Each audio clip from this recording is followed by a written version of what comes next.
Hello. इस video में हम सीखेंगे कि परसेंटेज एलिमेंट कैसे निकालते हैं।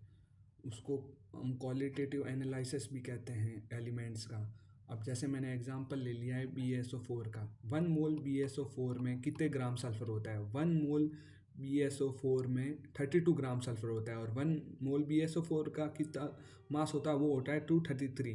देखो 233 ग्राम BaSO4 में 32 ग्राम सल्फर है, तो M1 ग्राम BaSO4 में x ग्राम सल्फर होगा। तो यूनिटरी मेथड से x उधर चला जाएगा, 233 नीचे आ जाएगा, M1 इधर चला जाएगा। तो अपने पास M1 ग्राम BaSO4 में x ग्राम सल्फर आ गया। अब हम परसेंटेज कैसे निकालते हैं? Obtain divide by total into 100 करके। तो अब परसेंटेज कैसे निकलेगा? x divide by m mass है ऑर्गेनिक कंपाउंड का, इंटू 100 करेंगे तो उससे आ जाएगा अपने पास परसेंटेज सल्फर। अब x क्या था? x था 32 डिवाइड बाई 233 इंटू M1, और यहाँ पे डिवाइड बाई m इंटू 100 करेंगे तो परसेंटेज आ जाएगा। देखो एक बार मैं वापस बता देता हूँ। जैसे 233 ग्राम BaSO4 में 32 ग्राम सल्फर है, तो M1 ग्राम BaSO4 में x ग्राम सल्फर होगा।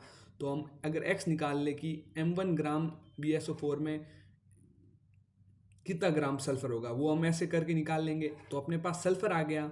अब एक एलिमेंट है उसमें हम अपने पास सल्फर आ गया। अब हमें परसेंटेज निकालना है, तो जितना अपने पास वो एलिमेंट ऑब्टेन हुआ divide by total element into 100 करेंगे तो परसेंटेज आ जाएगा। वही हमने यहाँ पे किया है।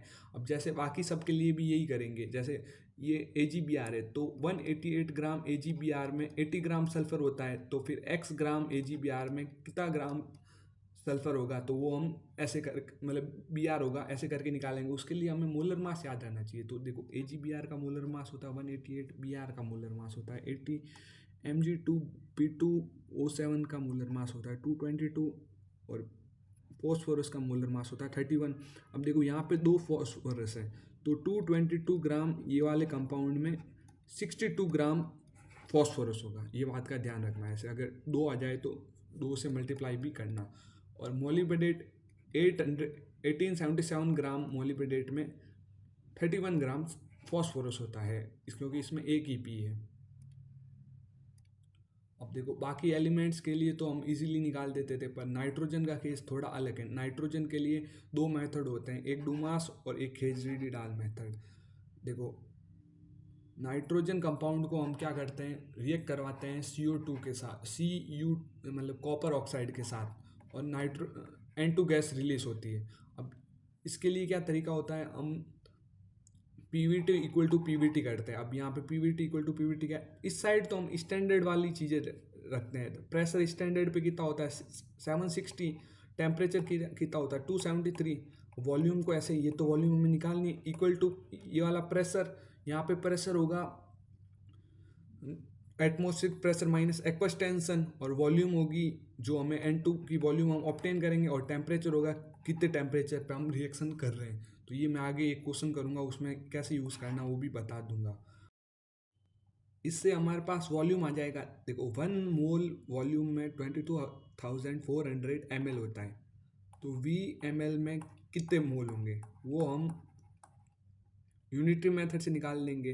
वो x इधर चला जाएगा, 22,400 इधर चला जाएगा, v इधर चला जाएगा। तो यहाँ पे x मोल हो जाएगा v बाई 22,400। और अपने पास मोल आ गए। अब मोल आ गए तो मोलर मतलब मास निकालना बहुत इजी है कि मोल इंटू मोलर मास करेंगे तो मास आ जाएगा। अब देखो ये रहा अपने पास मोल इंटू हमने किया मोलर मास N2 का होता है 28, तो अपने पास मास आ गया। अब मास आ गया तो फिर हम जो ऑर्गेनिक कंपाउंड का मास है उससे डिवाइड करेंगे, इंटू 100 करेंगे, तो अपने पास परसेंटेज N2 आ जाएगा, या N मतलब परसेंटेज नाइट्रोजन आ जाएगा। देखो एक क्वेश्चन करते हैं। In a Dumas method for estimation of nitrogen 0.3 gram of organic compound के 50 ml nitrogen collected at 300 kelvin temperature and 715 mm pressure, calculate percentage composition of nitrogen in compound. देखो इसमें हमें क्या करना है, सबसे पहले PVT इक्वल टू PVT लिख देना है। अब इस तरफ तो हमें वही स्टैंडर्ड वाली चीज़ें लिख देनी है, 760 डिवाइड बाई 273 इंटू वॉल्यूम, ये तो हमें निकालना ही है। प्रेशर जो एटमॉस्फेरिक माइनस एक्वस वो हो जाएगा 715 minus 15 700 into volume. Volume nitrogen की कितनी ऑप्टेन की 50 ml डिवाइड बाय टेम्परेचर कितने पे हो रहा है 300 पे। देखो जीरो से जीरो कट गया 7 एक जीरो से एक जीरो कट गया इस जीरो से ये जीरो कट गया।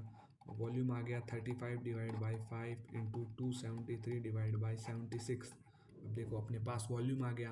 अब देखो हमने यहाँ पे किया था कि अपने पास वॉल्यूम आ जाएगा, उसको अगर हम 22,400 से डिवाइड करेंगे तो अपने पास मोल आ जाएंगे। तो इसको हमने कर दिया इस वाली पूरी क्वांटिटी को 22,400 से डिवाइड। अब अपने पास ये आ गए मोल N2 के। अब अब मोल आ गए तो हम मोलर मास से मल्टीप्लाई करेंगे तो अपने पास वेट आ जाएगा। अब वेट आ गया N2 का। अब वेट आ गया जैसे एक कोई ऑर्गेनिक कंपाउंड है उसका हमारे पास देखो इतना सा ग्राम उसका नाइट्रोजन कंसिस्ट करता है और बाकी टोटल। अब परसेंटेज निकालना होगा तो वही जो नाइट्रोजन का मास होगा डिवाइड बाय टोटल कंपाउंड का मास इंटू 100। तो नाइट्रोजन का मास तो आ चुका है, divide by total compound into 100 करेंगे तो अपने पास परसेंटेज नाइट्रोजन आ जाएगा।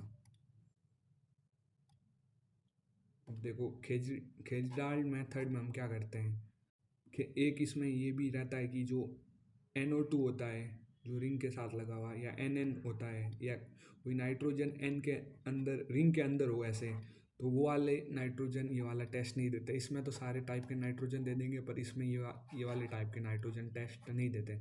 इसमें क्या करते हैं हम नाइट्रोजन कंटेनिंग कंपाउंड को रिएक्ट करवाते हैं H2SO4 के साथ जिससे बनता है अमोनियम सल्फेट। फिर हम उसकी NaOH के साथ रिएक्शन करवाते हैं, उससे हमें मिलता है 2NH3। इसमें हमें क्वेश्चन बोलेगा कि जो अमोनिया इवॉल्व हुआ है उसको XmlH2SO4 मतलब M मोलरिटी का XmlH2SO4 उसको न्यूट्रलाइज करेगा। जब न्यूट्रलाइज करते हैं तब हम इक्विवेलेंट बराबर करते हैं। तो N1 मतलब N फैक्टर H2SO4 का तो 2 ही होता है into molarity of H2SO4 into volume. Volume है ना, अगर ज़्यादातर ml में ही दी हुई होती है तो हम उसको लीटर में स्टैंडर्ड फॉर्म में करने के लिए 1000 से डिवाइड कर देंगे तो लीटर में हो जाएगी। और यहाँ पे इक्विवेलेंट हो जाएंगे NH3 के, वो हो जाएगा मोलरिटी इंटू वॉल्यूम। देखो मोलरिटी क्या होती है mole upon volume. Molarity into volume करेंगे तो मोल आ जाएगा, यही है। तो यहाँ पे यही लिखा हुआ है तो ये NH3 का मोल ही हो गया। तो देखो 1 मोल NH3 में 14 ग्राम नाइट्रोजन होता है तो अपने पास मोल आ गए। अब मोल को हम मल्टीप्लाई कर देंगे, देखो इसी में मैं चेंज कर देता हूँ तो अपने पास ये आ गया मास ऑफ नाइट्रोजन। अब मास ऑफ नाइट्रोजन आ चुका है, अब एक कंपाउंड है उसमें कुछ नाइट्रोजन था वो अपने पास आ गया। अब mass of nitrogen divide by total mass उस कंपाउंड का इंटू 100 करेंगे तो अपने पास परसेंटेज नाइट्रोजन आ जाएगा। तो मैंने 100 कर दिया तो ये 0 से 0 कट गया, तो ये 10 से ये 1.4 आ जाएगा। मतलब 1.4 N1 into M into V divide by ये तो वो मोलरिटी H2SO4 की, और ये हो जाएगा ऑर्गेनिक कंपाउंड का मास। ये आ गया अपने पास परसेंटेज N। देखो ऐसे करके हम निकाल लेंगे। देखो एक बार वीडियो के कमेंट सेक्शन में बता देना कि आपको कितना समझ में आया, नहीं आया। नहीं समझ में आया तो भी बता देना, समझ में आ गया तो भी बता देना।